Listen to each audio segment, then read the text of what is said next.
Day 28. The Queen of Heaven in the Kingdom of the Divine Will. Limbo, the expectation. Victory over death, the resurrection. The soul to her mother queen. Pierced Mama. Your little child, knowing that you are alone without your beloved good Jesus, wants to remain clinging to you to keep you company in your most bitter desolation. Without Jesus, all things change into sorrow for you. The memory of his harrowing pains, the sweet sound of his voice which still resounds in your ear, the charming gaze of dear Jesus, now sweet, now sad, now swollen with tears, but which always enraptured your maternal heart, as you don't have them with you anymore. They are like sharp swords which pierce your pierced heart through. Desolate Mama. Your dear child wants to give you relief, an act of compassion for each pain.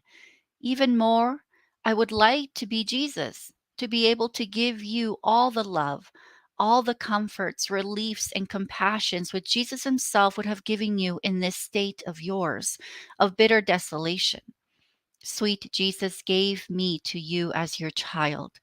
Therefore, put me in his place in your maternal heart, and I will be all of my mama.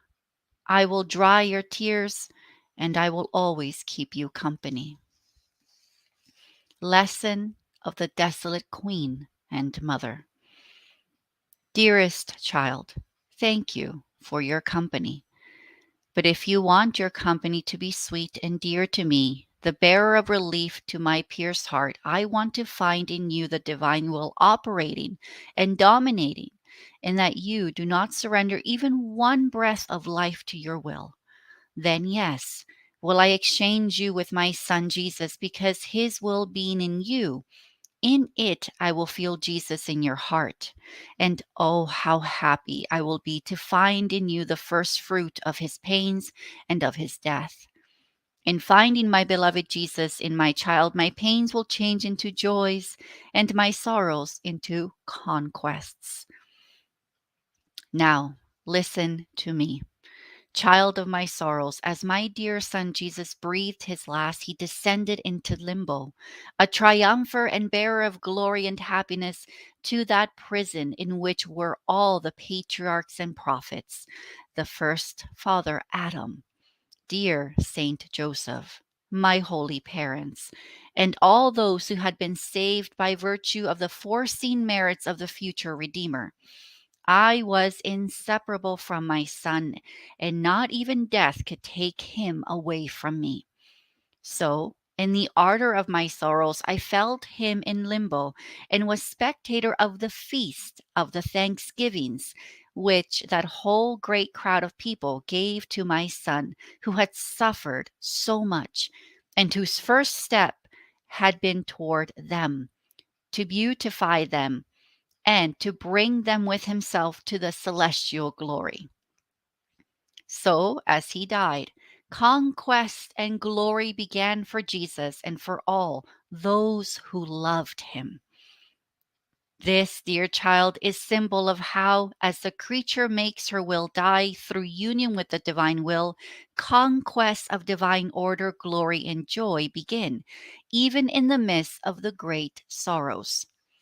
Even though the eyes of my soul followed my son, and I never lost sight of him at the same time, during those 3 days in which he was buried, I felt such yearnings to see him risen that in my ardor of love, I kept repeating, "Rise, my glory, rise, my life."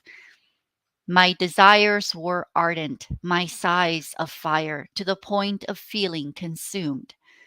Now, in these yearnings, I saw that my dear son, accompanied by the great crowd of people, went out of limbo in act of triumph and brought himself to the sepulchre.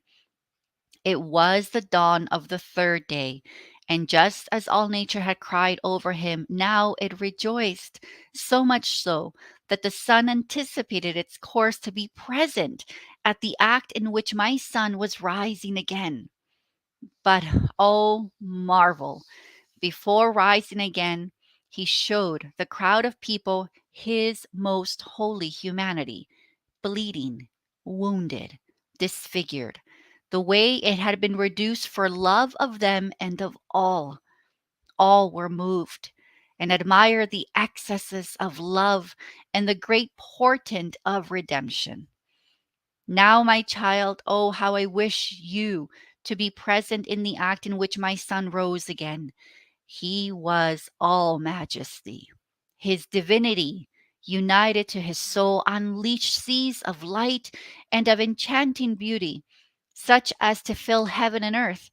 And as triumphant, making use of his power, he commanded his dead humanity to receive his soul again and to rise, triumphant and glorious, to immortal life.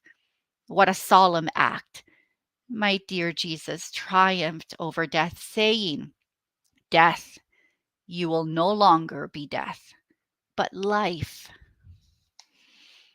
With this act of triumph, he placed the seal that he was man and God.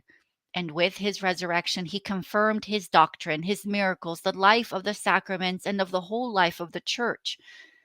Not only this, but he obtained triumph over the human wills, weakened and almost extinguished to true good, to make triumph over them the life of the divine will, which was to bring to creatures the fullness of sanctity and of all goods. And at the same time, by virtue of his resurrection, he cast into the bodies the seed of resurrection for everlasting glory. My child, the resurrection of my son encloses everything, saying everything, confirms everything, and is the most solemn act that he did for love of creatures. Now listen to me, my child. I want to speak to you as the mama who loves her child very much. I want to tell you what it means to do the divine will and to live of it. And my son and I give you the example. Our life was strewed with pains, with poverty, with humiliations, to the point of seeing my beloved son dying of pains. But in all this ran the divine will. It was the life of our pains. And we felt triumphant and conquerors to the extent of changing even death into life, so much so that in seeing the great good, we voluntarily exposed ourselves to suffering because, since the divine will was in us, no one could impose himself on it or on us. Suffering was in our power, and we called upon it as nourishment and triumph of redemption, so as to be able to bring good to the entire world. Now, dear child, if your life and your pains have the divine will as their center of life, be certain that sweet Jesus will use you and your pains to give help, light, and grace to the whole universe. Therefore, pluck up courage.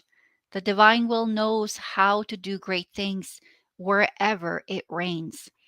And in all circumstances, reflect yourself in me and in your sweet Jesus and move forward.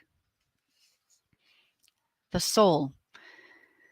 Holy Mama, if you help me and keep me sheltered under your mantle, acting as my celestial sentry, I am certain that I will convert all my pains into will of God, and I will follow you step by step along the interminable ways of the supreme fiat, because I know that your charming love of Mother and your power will conquer my will, and you will keep it in your power and exchange it with the divine will. Therefore, my Mama, I entrust myself to you and I abandon myself into your arms. Little sacrifice. Today, to honor me, you will say 7 times, "Not my will, but yours be done." Offering me my sorrows to ask me for the grace that you may always do the divine will. Ending prayer. My Mama, for the sake of the resurrection of your Son, make me rise again in the will of God. Amen.